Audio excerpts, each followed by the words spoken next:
goes on here? Where have all the good times gone? Hot Odds LA, welcome. Today, well, supposedly I'm trying to get my boy Chris Claiborne on the air, former USC legend, Buckus Award winner.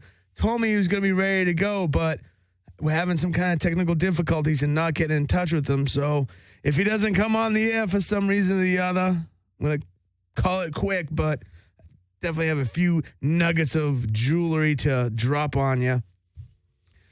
Mike McQuarrie this week. Just when you think the Penn State saga is not going to get any weirder, it gets weirder. Mike McQuarrie is come out and said to people in confidence, and he came out and testified that he himself had been molested as a kid, and that he knew what that child was going through when he was arrested, which is ridiculous. It's a ridiculous statement. I don't understand how that could happen. The guy's got enough shit. I can give him a little bit of leeway as far as not being able to do something. I guess he froze up, regardless, whatever. But hold on, sorry, my engineer was just saying. I just bring my boy Chris Claiborne on. I'm sure ready to go. Oh shit! I was gonna say, man, I didn't think he's California kid, but I didn't think he's that much of a flake. Sorry for the dead air. Chris, you there? Chris, are you there?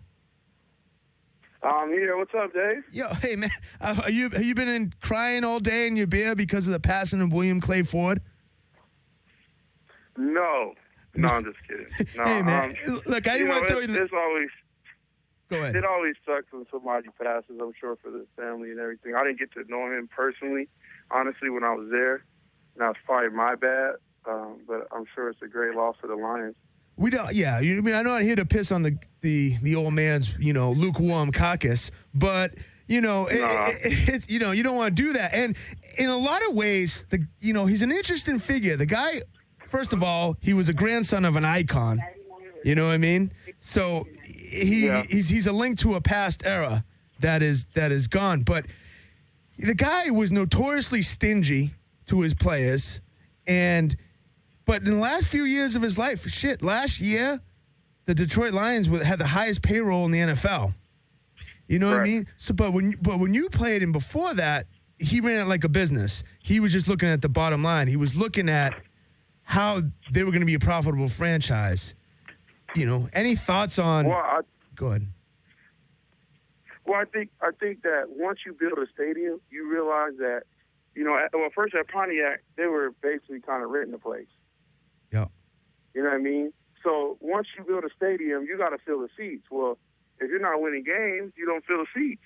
And what fills the seats is scoring. So they did a great job recruiting, Stafford, Megatron, and putting together a good offensive unit and putting up points and making it exciting to come again. So, yeah, you have to change your mindset when you go to a place, when you build your own spot. When you build your own spot, you got to fill the place, and it's all on you. Yeah. Well, every organization is top down. You know what I mean? It starts with the owner. And when you were originally drafted by that team, you guys played in the old Silverdome, right? Which is outside of Detroit. Yes. How far away is that? Played it at, oh man, at least 45 minutes outside of town. I think it was a great thing that he did when he put the stadium downtown because it brought back life to the downtown. Yep. At the time, and even now, Detroit is a place where they need the development, man. So that was big for him to do. I really enjoyed playing downtown and, being in that atmosphere. And I think he built up the economy. I'm sure he helped a lot of people with jobs and expanded the area by putting it downtown. At one point it was just centralized in Pontiac, and after moving it down there, he created a new market and a market where they needed them. As a California kid, that must have been a shock to go to Detroit. And talk about freaking going to Detroit and try to get settled in there. As a 20, 21-year-old kid, and then the next thing you know, you're thrown in the middle of freaking nowhere, and you're trying to make a life for yourself. Or I think, it took me some time to mature just as a pro. I was 20 years old when I went to the pros. So I was young and immature, and I think there were some things I didn't do right. I didn't come in shape that first year. I got too big, honestly, and I had to slim down and get back, to playing well. But I got a chance to start, and I started all the games during the season, and was able to contribute and made the all-rookie team. But it was tough, man. It was definitely tough going back to the East Coast and trying to adapt to the time, but like I said, because I play the sport, you're kind of sheltered in some ways because it's a lot of business. But it was tough driving in the snow.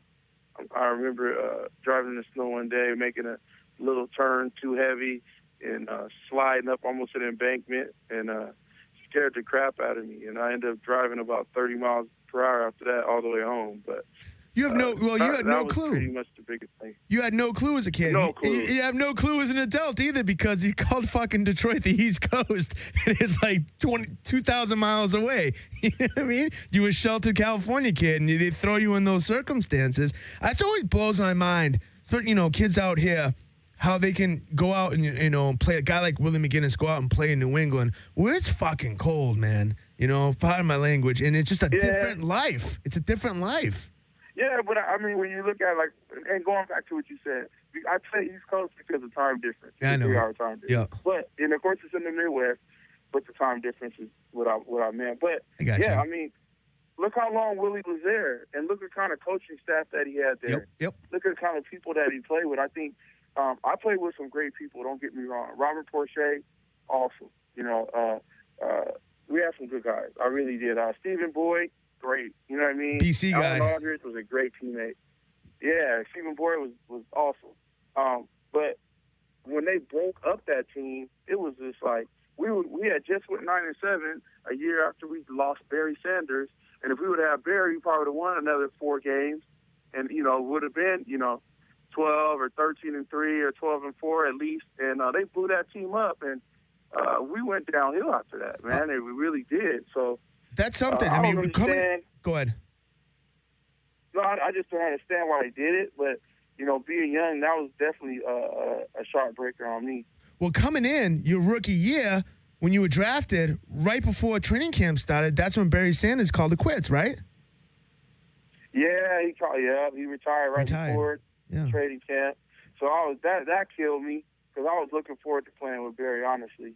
Oh, yeah. Plus the leadership. And one of the things he, again, not to piss on the old man's grave, but one of the things Barry Sanders cited was the culture of losing with that franchise. And the culture of mediocrity is one of the reasons why he decided he didn't want to, and quit was the wrong word. He retired, quitting, I don't want to call him a quitter, you know what I mean? But he retired. He's definitely far from that. Yeah. Yeah. I think that, the biggest thing he was asking for was the leadership from the coaching staff. Wayne Fonts, it seemed like from the guys that was there, and they loved Wayne Fonts. Yep. Loved him. And I don't know how big they were with Bobby. I don't. He was okay.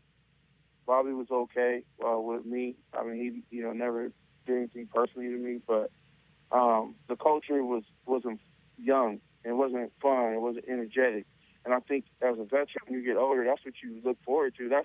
I think looking at it now, that's what Pete Carroll brings to Seattle, like that youthfulness, that fun, that going to practice and having a good time and taking care of your team, where it was grind time, man, all the time that first year. And we were playing on turf. And old turf, too. Things, that old carpet, like this carpet painted green. These kids are spoiled. Yeah, these kids are spoiled. They're complaining about this stuff now. I played on carpet. It was concrete underneath there. Oh, yeah. I'm sure you and have. We had to practice on there at times. It was crazy. Yeah, I'm sure you have turf burns bigger than my freaking head. You know what I mean? Still. But talk about your coaching. I mean, you would be yelling when you get in the shower after a game. Yep. Because of all that turf burn you got. But talking about your coaching staff, and I felt like a weirdo because, you and I are friends, but I was looking you up and all this stuff and just going to, you had a guy, Gary Moeller, on staff, which was just, looking at Gary Moeller as a coach, the guy was a head coach at Michigan, but got fired for basically getting drunk out of his fucking head and trying to fight everybody. I mean, that's a ridiculous. I mean, you're talking about the head coach at Michigan, kid. This is like one of the top 5 programs, and the guy lost his job, and he won. But he got fired because he went out of his mind drunk. Now, I'm not asking you to, talk badly about him or whatever. I don't know what you think about him, but what is he like? He was tough. You know what I mean? He was he wanted perfection, I guess you could say. He wanted to he just he wanted us to push us to the best we could be, and I could appreciate that in some ways. But as a rookie, you go out, you make a play, and it wasn't perfect the way he wanted to. He wasn't, he would, to take, give you a bad grade for it. So there was times that, you scared to make, you tried to make every play perfect. Yep. And that's not the way to play. That's right. You got to go out and just, me and you coaching together at Diamond Ranch, we had guys that, weren't going to always do it right every time, but we just tried to put them in situations to be successful. And as a coach, I think that's helped me be a better coach, is having some of the coaches I had in the past, whether it was good or bad or indifferent, was, he just wanted the best for us, and he wasn't the best guy as far as, that you can go and talk to and have a personal relationship with. It was just like, hey, Mo was cool, you know what I mean, or whatever, and that was it. Very diplomatic answer. Appreciate that. First 2 years, first year in the league, but, second year, you started balling, man. You had over 100 tackles. The third year with the unvenerable Marty Mortonwig, which you balled out. But there's another guy they bring in, no head coaching experience. This is the beginning of the Matt Millen era, which is notorious for being, one of the worst eras in football. That's got to be hard. You guys lost 9 games in a row by 8 points or less. Talk about that season. Man, you know what? That season was tough. We played some good ball, though. Honestly, we lost some close games. We missed a couple weapons, I would say. And you saying that we lost those games by 8 points or less. 9 in a row. We had a young quarterback. Oh, yeah. Charlie Batch, not to shit on him. I mean, the guy won 2 Super Bowls as a backup. But, yeah, they threw him in. He's a Michigan guy, and they threw him in. No. Charlie was gone at the time. They got rid of Charlie. Okay. We had Joey Harrington. Remember, they drafted Joey Harrington there. Yeah.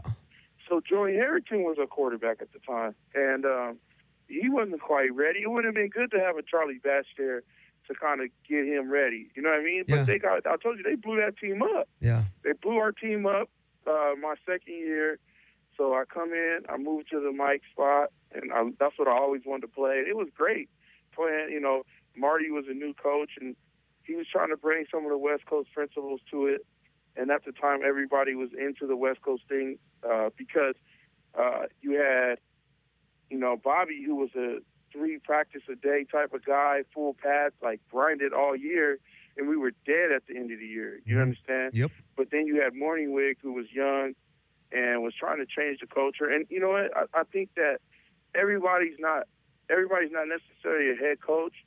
He's a good position coach, but I don't know if he's a head coach. But he got his chance, and Matt, gave him his chance to do his thing, and we lost a lot of close games. But, man, I felt that at that time, those last 2 years, that I put up good numbers, and I thought I had a good chance to, go to Pro Bowl. But because we weren't winning, man, it killed me. Oh, you put up some great numbers some of those years. For an inside linebacker, over 100 tackles, 3 years in a row. And then one year you had, almost 5 sacks, 3 picks, and a touchdown. You know what I mean? As an inside linebacker, shit. You played well. But let me ask you, because this is something I've always thought about, and you've made mention of it before a little bit, without getting into too much. On one of your staffs, you had Charles Haley, who was, not to sound insensitive, a freaking nut job. And on that same D-line, you had Alonzo Spellman, who was another notorious NFL crazy man. How did those two get along? Was there ever a situation where you guys must have known, look, we're talking about 2 unstable individuals dealing with each other. You ever see anything with those two? Well, I'll tell you this. Charles Haley was a great coach, but he was not your typical coach. He was more like in the mindset of us, still like a player, but he was retired, I guess you could say, because he was a hell of a coach. But he was like, there was times like he would be messing around with us, you know what I mean, instead of being serious. But he was still in the mindset of a player.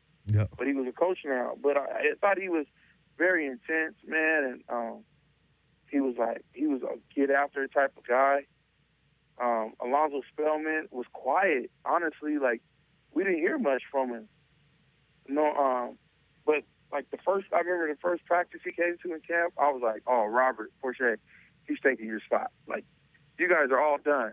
Like, he was manhandling people. He's a freak, physical around. freak, like, yeah. Yeah, freak. Like, yeah, he was ridiculous.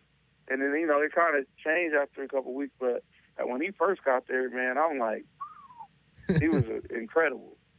Incredible. It was crazy. And it just died off and then just went away kind of during the season, huh? It just kind of evened up. Yeah, it just kind of evened up. I guess after a couple of days in camp, he wasn't as fresh as when he first started. After that, you were playing really well coming out of Detroit, and then you hit the free agency, right? 4-year contract at your rookie contract at the time, and then you hit free agency. Mm-hmm. Was there any? Did you want to stay in Detroit, or was it just about the dollar, kid? Whatever most money you could get. Well, I thought I was gonna stay in Detroit. Honestly, I mean, there was a time I didn't want to be in Detroit. My dad, was murdered my second year in the league, and I really wanted to leave at the time. Honestly, I didn't want to be there. I just didn't want to be there. Yep. But I ended up sticking it out, and I thought I did my due diligence to stay and get a new contract, but they didn't want to give me one. They wanted to lowball me and give me a 1-year deal, and I thought that I was the best defender. I led the team in pretty much every category. Yep. And I wanted to win as well. So going to Minnesota was awesome. I really loved my opportunity in Minnesota. Loved it there. And not to say that Detroit was super bad, but I just felt like, so many things had happened there that I kind of left with a bitter taste, especially after they didn't re-sign me with what I thought I was worth getting paid. And that was the Matt Millen era, right? Minnesota was great. So you were dealing with Matt Millen. Yeah. And, we don't want to sit here and shit on him, but it'd be cool. But so you go to Minnesota, right, which is a rival. And now that was kind of definitely pre-Twitter, pre-internet era. But you get a lot of backlash from people signing Minnesota when you went back to Detroit? Well, I mean, at first they did because I was kind of pissed, you know what I mean? So I kind of talked some shit a little bit about it. But it was how I felt, and it was being honest. They might have felt that I didn't play up to the potential, but like I said, I led the team in pretty much every category when I was there, so I didn't know what else they wanted from me. But I was loving being in Minnesota. High flying offense. Yep. Randy Moss, Cole Pepper. Yep. Good. Henry Crockett was there with me. I mean, I had a great time in Minnesota, so I didn't care one way or the other. I was there just trying to do a job and trying to get my profile high and playing with a good team. Yeah, and you guys, you made the playoffs that 1 year, but you had Dante Culpepper putting up huge fantasy numbers when fantasy football was really dropping. Like, everybody was getting into fantasy football. And you had Randy Moss and those guys, and you guys were playing well. You had Mike Tyson as your head coach. You drafted E.J. Henderson, who's a good player and a guy you played next to. But you had that one fucking scumbag that I freaking hate is George O'Leary, who's one of your coaches. And the reason I hate him is a couple reasons. One, he lied about his playing, and people talk about, resume padding. Forget that. George O'Leary straight up lied, saying he was a player at UNH, which is like an hour away from where I grew up. And you can't lie about that, man. You can't represent someone that you're not. You know what I mean? That type of fuck that. So I just had to throw that in there. well, players, if they do something wrong, they get it rough. Mm-hmm. You know what I mean? Mm-hmm. Mm-hmm. And everybody deserves it. If you're in a profession, that's just part of the profession. So, unfortunately for George, he didn't get the opportunity that he wanted. But I honestly would say George was a great coach. Fuck him, dude. He's a liar. He was cool. He was kind of funny. But I can see why you didn't like him. If you see him from afar, you don't really. Well, no, I mean, I just don't want somebody who's going to lie about who they are. You know what I mean? Yeah, okay. You know what I mean? Straight up. The narrative is there, but he was a good guy. I've heard that. I've heard that. And Chris Hovan, who's BC guy, is freaking Chris Hovan, yeah, crazy freaking guy, and Randy Moss, obviously to me one of the top 5 receivers of all time. Yeah. Definitely. But you got hurt. You got injured in Minnesota, right? Yeah, I tore my calf. Yeah. Missed some games, and came back in the playoffs and played well. But yeah, I missed some games, and I was hot, man. I mean, I was on fire. There was times, like I had a bone spur in my Achilles at the time as well. My first year I had a bone spur in my Achilles. The second year I tore my calf. But man, before I had that bone spur, I was on fire. Yeah, you found your rhythm. Finding a rhythm. Fire. Yeah. And that I ended up playing that season with a soft cast in the back of my foot in order for me to play. And that ended up, I think, probably giving me damage on my knee where I ended up tearing my patella tendon. But yeah, man, it was like I said, I was on fire until I got hurt. On fire. I've seen the scar on your leg is bigger than my leg. So yeah, you know what I mean? Yeah. So it's that's the thing, the NFL life it's fragile. It's it's a quick thing, and then you play those 2 years. So when you got out of Detroit, you signed a 2-year deal with Minnesota? Is that what it was? Yeah, 2-year deal at Minnesota, and then after Minnesota, I signed a 3-year at St. Louis, but only played 1 year there. I didn't know what was going on there at the time, and I wish I would have went. Honestly, I wish I would have went to Jacksonville. Yeah. With Jack Del Rio, and took less and played with him behind that great defensive line he had. It would have really, well, now looking back on it, it would have really extended my career. I think me and you talked about that before. Mm-hmm. That D-line was ridiculous. Yeah. And John Henderson and a couple other guys. I wish I would have had the opportunity to play behind them and play with and play for Coach Del Rio. It's funny, people can, so much about life is just opportunities and making, split second choices, and then things just don't go the way you want to. You know what I mean? And that's something like that. It just happens. You know what I mean? But it just happens. It just happens, and you can't control it. And I mean, I ain't bitter about it. No, but I think it taught me a lot of things. Mm-hmm. It helped me be a better coach. Uh-huh. And it helped me have a better understanding with working with people that I work with. Like, I think as a coaching staff, we're supposed to have fun, and everybody's supposed to have some input in what we do. Yeah. Where I seen there was kind of, at times, there was dictatorships with coaches, and they didn't create no kind of relationship with the kids. And there's times, as coaches, we don't love every kid we coach, and some we have to tolerate. But I think overall, you try to have fun with them and make the atmosphere fun for them to succeed. It's a game, That's the thing about it. It's a game. It's a freaking game, I want to get into the SC days, because we got 2 LA football legends sitting here. Well, one of these days they'll consider you a legend, but we gotta let's talk about the SC days, man, because this is Hot Yards LA. We're in LA.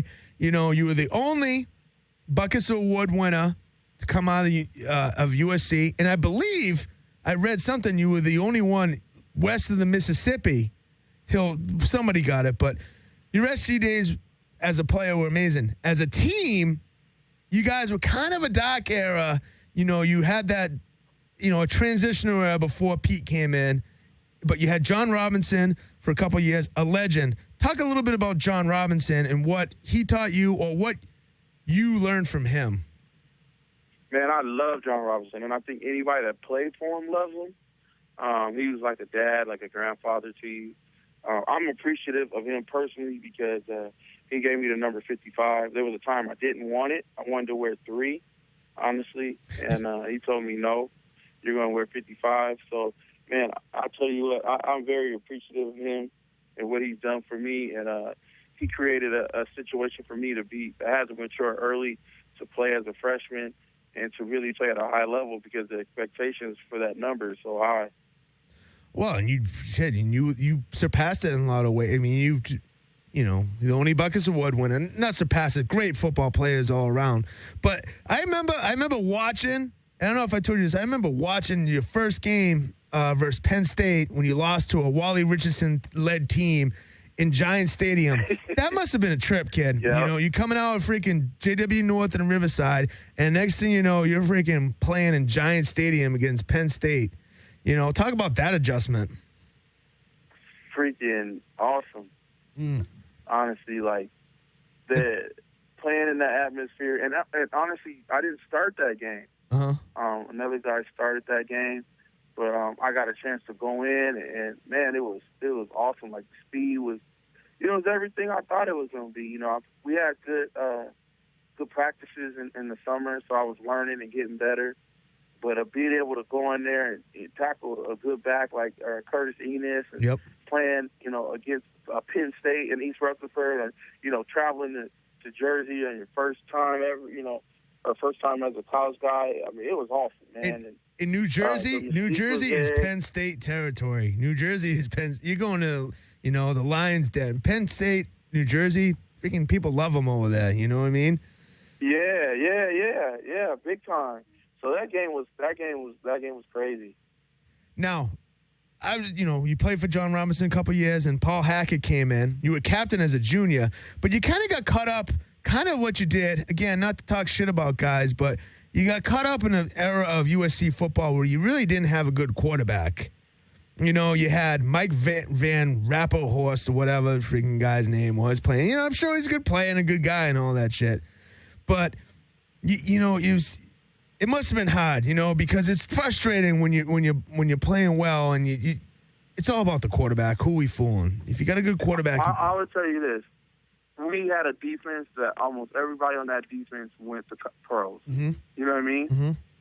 And we went like 6-6 or whatever. You know what I mean? Or 8. I don't remember what even the thing was. But we had a good defense. Our offense wasn't very good. And it was frustrating. But it becomes a situation where it's like I can only control what I can control. Yeah. And honestly, you coached with me a year where we didn't score many points and we played good defense every week. It's frustrating as hell. And we probably should have won every game. Yeah. I thought that year. Sure. And we lost a couple games because we couldn't do anything on offense. It's always the way it is, so, you know? It's one of those things. But what's crazy is we had to go and kind of suck it up and you know, encourage the offense. But if we were bad on defense, you know how bad people would let us have it? Yeah, right. You know what I mean? In 1997, your first game of the year, you played against Florida State, and you guys lost 14-7 at home. I know. At home. And then the next game, you come out and lose 28-21 at home. That must have been hard. No offense. We were playing like, you know, 90 plays a game. 90 plays a game we were playing back then. You know, we were playing a lot of plays. I know we lost to Cal in a close one that year with Tony Gonzalez and Mariucci was there. Man, there was games we were losing that we could have won if we just would have had a little better offense. We lost a game to UCLA that year we should have won. Our kicking game wasn't the greatest. So, yeah, offensively we struggled, and defensively we paid the price for it. But I will say I played with some great guys on my defense. Oh, no doubt. Yeah, Brian Kelly, Dalen McCutcheon. Yep. You know what I mean? Daryl Russell. I mean, I played with some good guys on defense. So as a freshman, I was very fortunate. As a sophomore, it was more of my show, I would say. And I played with, you know, Marcus Song. He was solid. Zeke Marino came in and played a little bit with us, and Lonnie Ford and a couple other guys that we played with. But you had Hugh Jackson. Yeah, it was tough. Hugh Jackson was your offensive coordinator. Isn't it amazing? Hugh J was there, but Hugh J wasn't really, I don't know if Hugh J really had a chance. And then at the time, that was a young Carson Palmer. Yeah. Carson Palmer was a freshman. I think he might have had, he was like, you know, throw a touchdown, throw a pick. Throw a touchdown, throw a pick. He was like 14 touchdowns, 14 picks that year. So, and then Pete Carroll, you know, walks in, doesn't. Yeah, look, take nothing away from Pete Carroll. Pete Carroll's a legend, but you know, it was one of those things where he comes in, gets a guy like Carson Palmer, has some guys, and then they turn around, but you're gone already. You know what I mean? That's got to be, you know, you never beat UCLA, Chris. You never beat UCLA. Never lost to Notre Dame. You know what I mean? So it's like, hey. Can't have it all, right?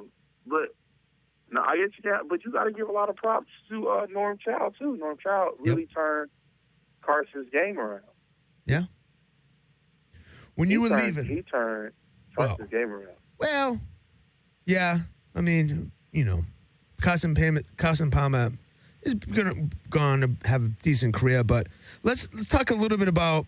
So you come out after your junior year.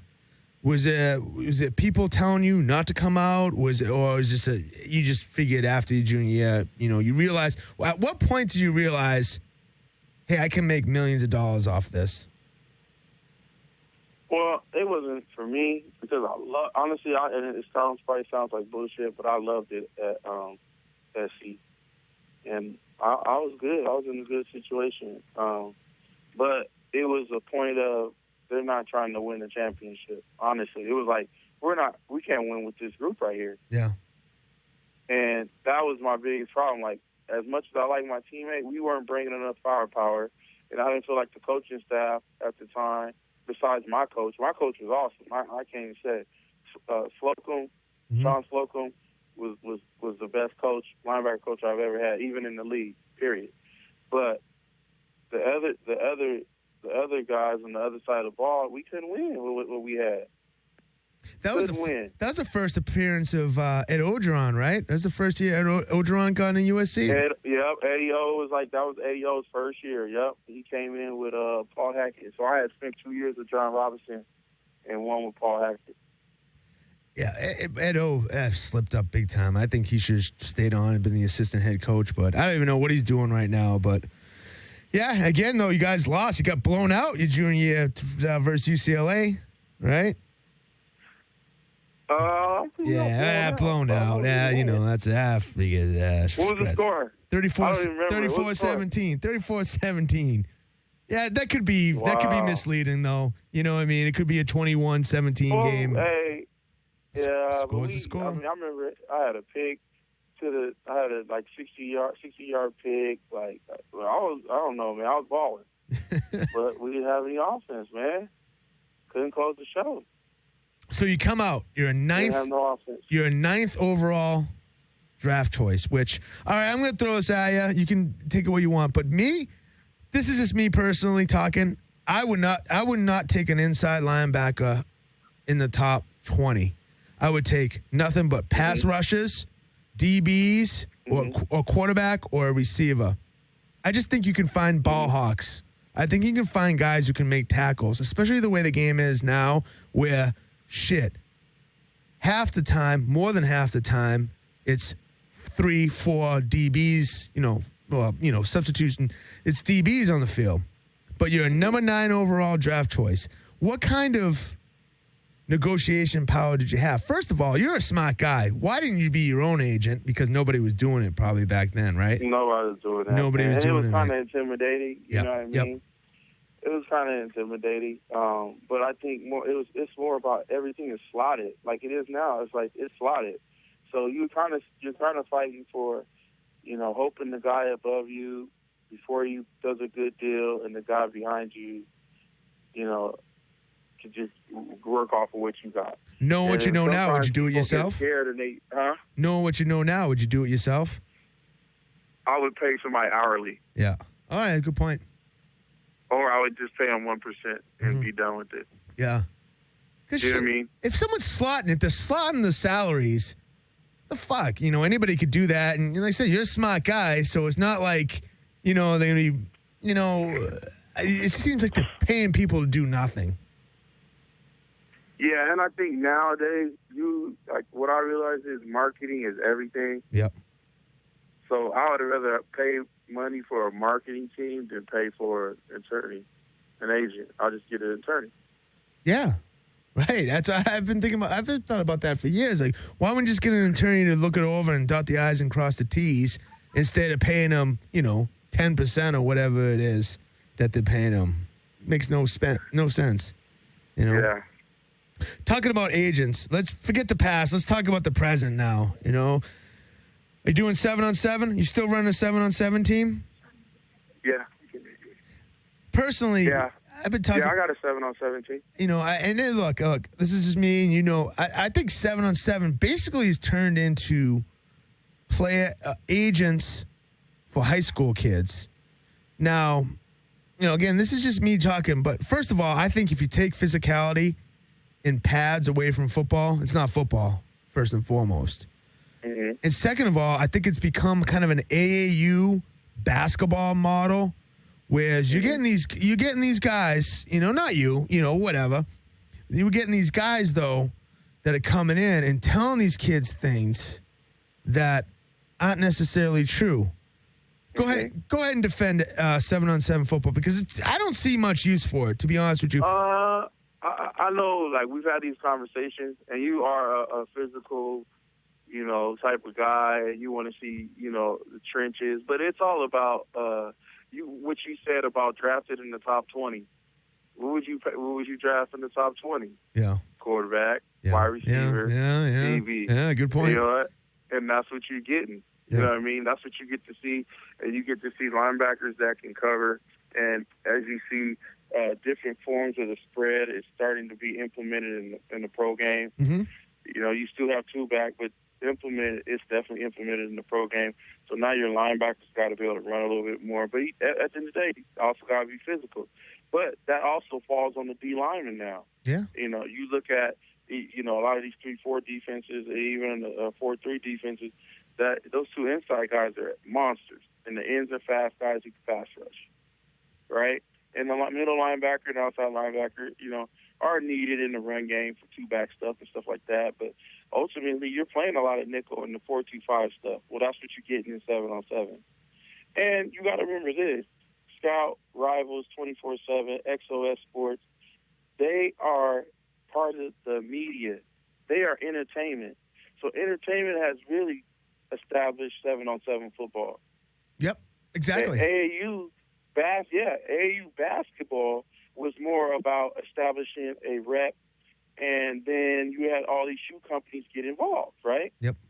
Well, because of what happened in AAU basketball, football does suffer because Nike is not involved in 7-on-7, which I wish they were. Why? But it's not so much about defending it, Dave, honestly, because there are guys out there that's going to make us look bad for the guys that do it right. And honestly, I try to build a group of guys that I feel good about. Yeah. That I'm going to play against their teams. If I host a tournament, they'll come to the tournament. They're reputable. They played the game, and our respect is mutual. But AAU, whether it's football or basketball, is something that's happening. Soccer has been going on for years. Baseball now as well. Baseball has been going on for years. Yeah. It's just so much. It's just so now that because of the entertainment factor, it's gotten bigger. It's humongous now. Well, yeah, two things with that. One, you're a good man with credentials, so you're gonna do right. But for every Chris Claiborne, there's freaking 25 other guys who are out there just trying to make money for themselves. That's one of the points. And two, the beauty of it is, though, the good news with this is they'll never be able to sanction a padded league like that. So, you know what I mean? You have to – the only ones that have a monopoly on padded football is CIF or your local high schools. You know what I mean? So you can never really put anything – and ultimately you got to – Right. Yeah, but ultimately you still have to be part of the high school experience. Exactly. In football. Because it's happening you still have to – in baseball and basketball – there are kids in our high school, in my high school right now, that are not playing high school baseball, that are not playing high school soccer, not playing high school basketball. I don't think it'll ever go that way in football because I just don't think they'll ever sanction it. Nah, and not only that, but I think kids need a rest on their body. You know what I mean? Mm-hmm. High school football season is physical enough as it is. To add more games to that with pads would just be not good. Well, shit, you say that, but I look at Corona Centennial this year. Chris, they played 16 games this year. Yeah. 16 fucking games, man. And nobody's looking out for these kids. You know what I mean? 16 games. What is it about? Is it about everybody getting what they want out of the situation? Now there's a regional. Now there's a this and a that, right? Right. So that's what people ask for. So you kind of got to accept it as a coach, because in order to get to state championship, you need to go this route. And before, they were crowned state champions just off rankings. They wasn't necessarily saying you earned it. So now you go and earn it. Yeah, but CIF could easily eliminate the first 2 rounds. Easily. At least the first. Because, those first round matchups are a joke. But they're just trying to make money off the gate. That's, that's all they're trying to do is make money in the first couple of rounds. You know what I mean? Make it a little bit tougher to get in the playoffs. Well, and I think that because there's so many schools now, they have to do it. Like, how do you give a 3 seed in the Trinity League not give them a playoff berth? That's the thing. You can almost give a 4th seed in the Trinity League a playoff berth. That's the thing with California high school football. Within a matter of 5-10 miles, you take a team that's sorry as hell and a team that's got a bunch of freaking first-rate athletes. It's so big, you know what I mean? But everybody's just going to the spots where they think they're going to get recruited. You know what I mean? It's funny. I guess it's the way things are. It is. Okay. We're running let me ask you this.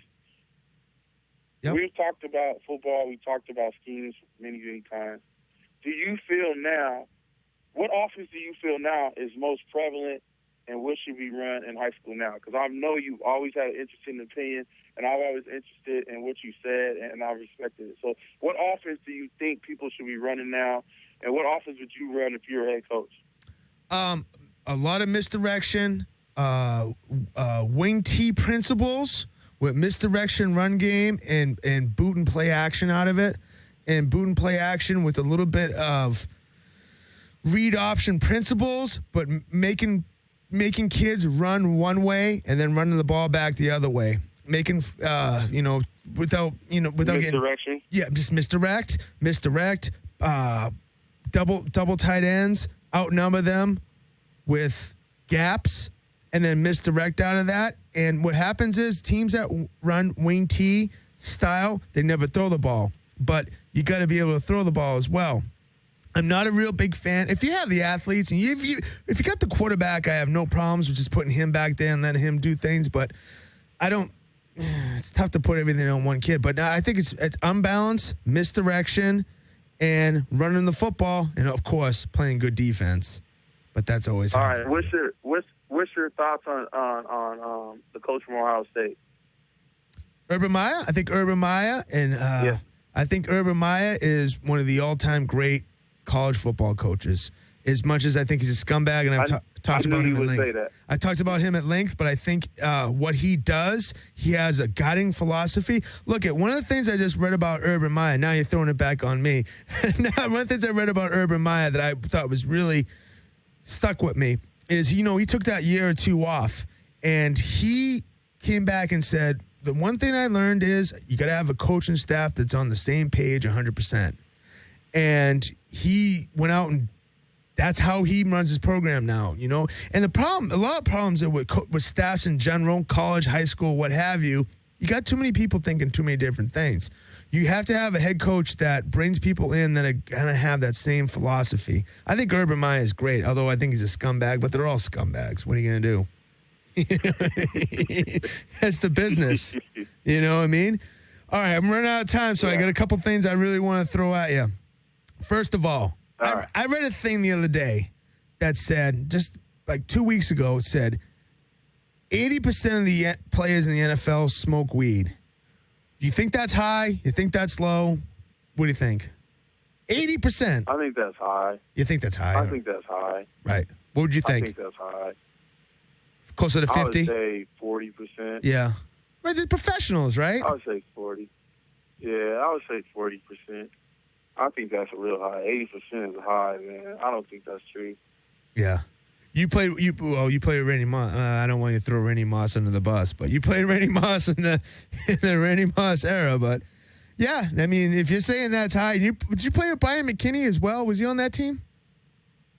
Yeah, but I never seen Brian McKinney smoke weed. I never seen Randy Moss smoke weed. I didn't hang out with Randy Moss like that. We was good teammates. We would, see each other while we was out. But I never went to Randy Moss' house or anything like that. So I couldn't even speak on that part of Randy Moss outside of the football. You know what I mean? Hey, were you on that team with the Love Boat? Were you on that team, or was that after you? No, I was gone. Yeah, I was gone. I'm glad I missed that because you would have been on me right now about the Love Boat. I was fortunate not to be there. Fortunate or unfortunate, I don't know. Either way you look at it. Yeah, it was unfortunate. That was not a good trip. Nah, I mean you're a smart man, but some of those guys, man, what are you gonna do? What do you think about the NFL cracking down on the use of the N-word? I think it needs to be done. You do? Yeah, because I think that people, you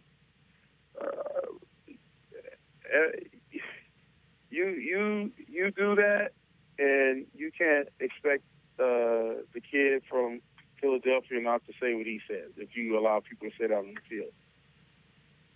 Do you think? Oh, yeah, right. Riley Cooper. Oh, like, I blasted Riley Cooper. That's ridiculous.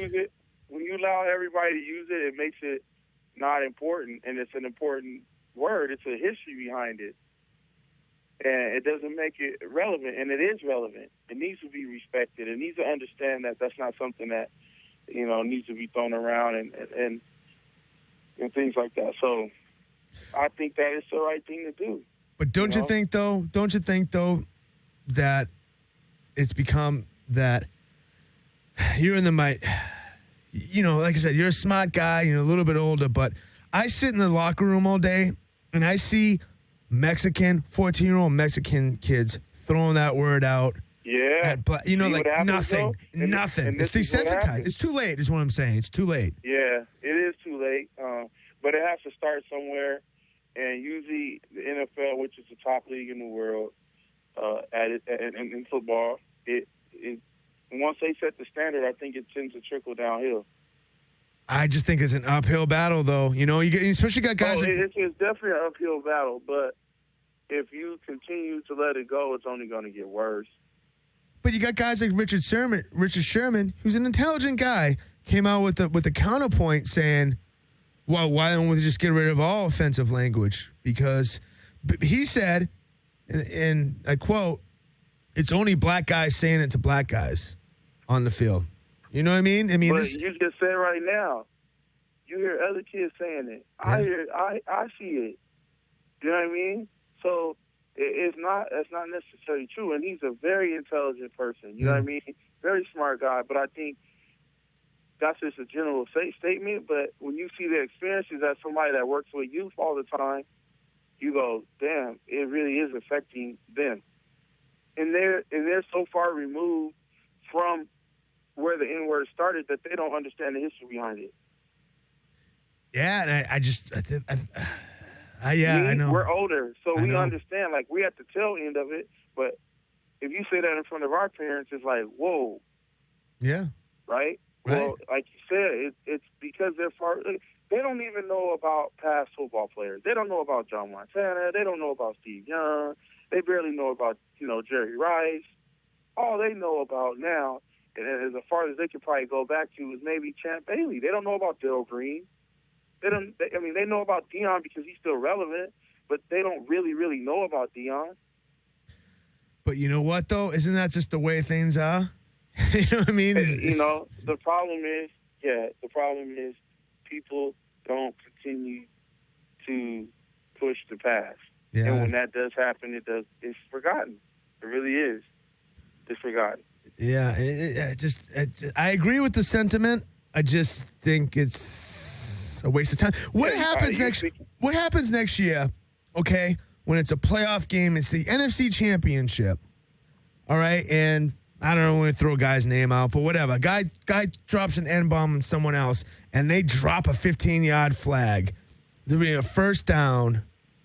You know what I'm saying? I just think they should find the guys. What the thing about the league is, what they're good at is they're going to hit you in the preseason where it hurts. Yeah. They don't just – that's just not a rule they're going to come up in the playoff time. Honestly, they might let it go and just warn the guy like, hey, you need to chill out.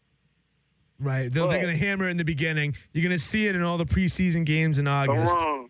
Yeah. They're going to talk about it. Somebody's going to be embarrassed for saying it. They're going to point that person out, and you'll start thinking about and I don't want to let it be me. Yeah, right. And so the NFL is great at setting the stage for things and setting up stuff. I like you said, I would be interested to see how this thing goes. Yeah, right. Especially, and that's one of the things I've talked about in an earlier podcast with Riley Cooper, the guy in Philadelphia. Nothing happened to him. And that's a white boy saying that with something behind it. You know what I mean? He had teeth on that when he was saying that. You know what I'm saying? It wasn't like he really meant it, and they didn't do shit to him. They fined him a little bit. The team fined him a little bit. You know what I mean? The hypocrisy of the NFL just never ceases to amaze me. You know what I mean? Well, one thing about sports is you can mess up in life, but if you go back and you play good ball, people tend to forget. Yeah, right. If you're making plays, forget it. Come on, Lawrence Taylor. Yeah. Ray Lewis, right? Right. It happens. That's the thing about sports. That make short memory span. Somewhat sports crazy and somewhat, something that you could get away from. I could go on this field, forget my off the field problems, and dominate this thing, and they will turn to love me if I just continue to do this. Now, does it sometimes teach the wrong messages? Yes, but it's a reality that happens. This is the last question I'm going to leave you with because we got to go. And I don't want you to come out and say anything when I think about the whole Michael Sam situation. Do you think teams are going to shy away from him? Because I've gone this program and say, yeah, I would. And, unless he just jumps off film at you that much that you think you're getting it, because let's not mince words here, Chris. We all know people and played with guys that don't like gays. So are you going to put your whole team at jeopardy for a guy who runs a 4.9, bench presses 225 17 times? You know what I mean? I hate to put you on the spot like that, but it's just... Well, Dave, I look at it like this. There's going to be owners that are not going to be with that. Yeah. Okay? Not going to happen. And there's going to be... It only takes one owner to do it, and they may not draft him very high, where it's not much of a risk. You know what I mean? So I guess the question is, how high is he going to go? The answer is, I'll give you the answer. The answer is Michael Sam better ball out. You know what I mean? Or he won't be in the league very long. He better freaking show up and play. But I don't know. It's just one of those things that, and I don't really care. I don't care one way or the other. I really don't. But Reggie White would have. You know what I'm saying? And you got Reggie White sitting in the locker room. But that's the same way we talk about using the N-word. I mean, that would not have happened when Reggie Whiteman was playing. Yeah. Things changed. Can you imagine Riley Cooper on the same team with... Okay. Yeah, right. So, like we keep saying, times have changed, and unfortunately it's not always right, but it is what it is. Real quick, we only got a minute left. Business-wise, what are you up to? Anything good? Well, where are you coaching at, first of all? You were coaching Oaks Christian. Where are you coaching at now? Calabasas. Me and the Clausens left Oaks Christian over to Calabasas, doing that. Working on some things as far as just working with the youth. That's kind of the biggest thing. And, really trying to get the company, the Frat Boys and University 55, a brand. I really want to be able to get University 55 into stores, especially at USC, where the number 55 has significance. And so that's kind of my goal right now, and that's where we're trying to go. And me and my partners are getting into the media with the IE Sports Chat and IE Sports Chat San Diego. So we're doing that. And, just me, I just want to continue to grow. And eventually I would take a head coaching job or just maybe take a college job. I'm not sure. We're kind of in the middle of that right now. So in the next couple of years, I really have to buckle down with that and decide if I'm going to take the leap to college and make it happen. Kid, once I get a head coaching job, I'm getting you in here. We're freaking going to rule L.A. We'll talk about this off the air. I got to go. Hey, thanks for coming on, man. I really appreciate you, Dave. You're a good friend, and I appreciate everything you say, and you're a freaking good man. All right, Chris, we'll talk to you later. All right, thanks, Dave. Talk to you soon.